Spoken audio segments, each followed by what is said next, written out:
Hello guys, good day. So ito po yung video guide sa pag-activate ng ating account dito sa GWF using token packet.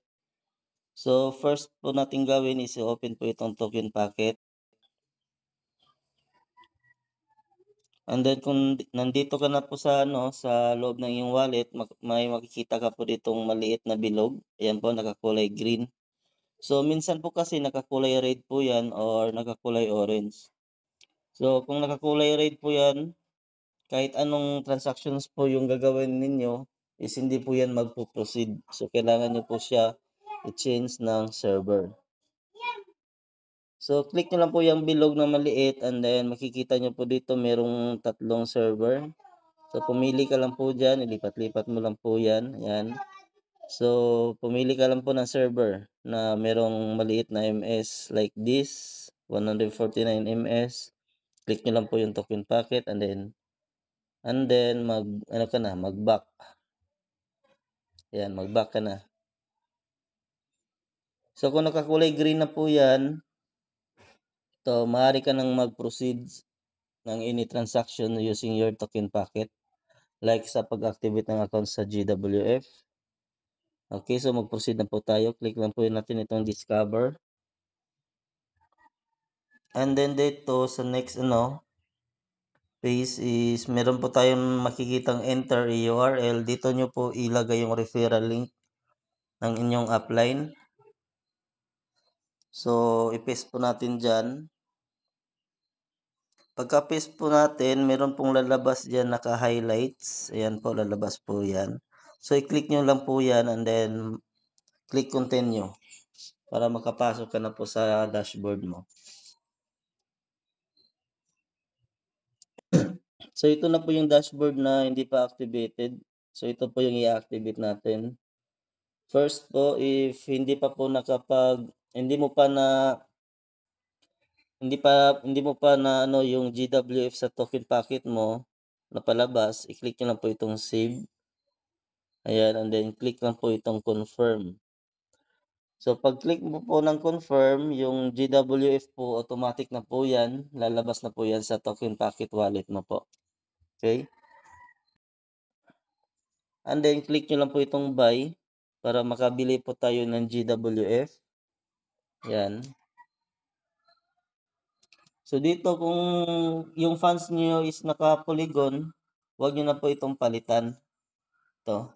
Pero kung yung funds niyo po is nasa USDT, so need nyo po itong palitan itong pool to USDT. Click nyo lang po yan and then punta ka sa baba. Ayan, so makikita nyo po yan, POE State or USD. Click nyo lang po yan. And then, kung napalitan na po siya, click nyo lang po itong max. So, busin po natin yung USDT natin. I-convert natin into GWF. So, pag nakapag-calculate na po siya, click nyo lang po yung buy GWF. Yan, click lang po confirm. And then ilagay niyo lang po yung password ng inyong token packet kung hindi niyo pa po na change into fingerprint.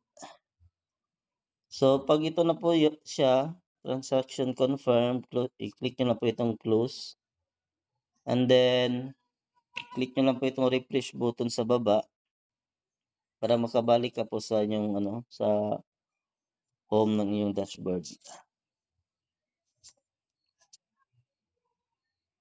So dito naman makikita nyo po naging GWF na po yung USDT natin. Pag okay na po na GWF na, pwede ka na po mag-proceed and then mag-activate. Click nyo lang po itong purchase level. And then always nyo po i-check yung details dito if tugma ba yung details sa upline nyo po na referral link. If okay na, i-click nyo lang po yung continue. And then dito as you can see, meron po tayong level 1 up to level 13. So, hindi po tayo pwedeng mag-jump ng levels. Mag-umpisa po talaga tayo sa level 1 mag-activate. So, click lang po itong select. And then dito, makikita nyo po, naka-pull po yan. Ang gagawin lang po natin is palitan po yan ng Global Wealth Funds. Okay, click nyo lang po yan. And then, i-choose nyo po ito, Global Wealth Fund Token. So, kung nakapalitan na po, i-click nyo lang po itong, click nyo lang po itong pay. And then, tuloy-tuloy na po yan para sa, activation ng inyong rank level 1. Okay, so click next step and then click nyo lang po yung approve. Yan. So kung activated na po yung rank 1, mag-proceed ka na po sa sa next level, rank 2. Kung hanggang rank 7 yung plan mo pong i-open, ayan, so activate nyo na po muna bago kayo maglagay ng staking. Kasi kung maglalagay kasi kayo ng staking na nasa rank 1 pa lang kayo, hindi po yan mag-change yung percentage. So, mas maiging kung rank 5 to 7 yung target na rank ninyo, activate nyo po muna bago kayo pumasok sa staking. Okay, kung nakapasok na po tayo, naka-activate na po yung yung account natin, tingnan niyo po yung remaining balance na yung GWF kasi yan po yung ipapasok natin sa staking. Okay guys, sa pag-stake naman, punta lang po kayo dito sa baba, i-scroll down nyo lang. And then, makikita nyo po itong box na ito. Diyan. So, itong amount, palitan nyo lang po yan. Kung magkano yung natirang amount dun sa balance nyo po, palitan nyo po yan.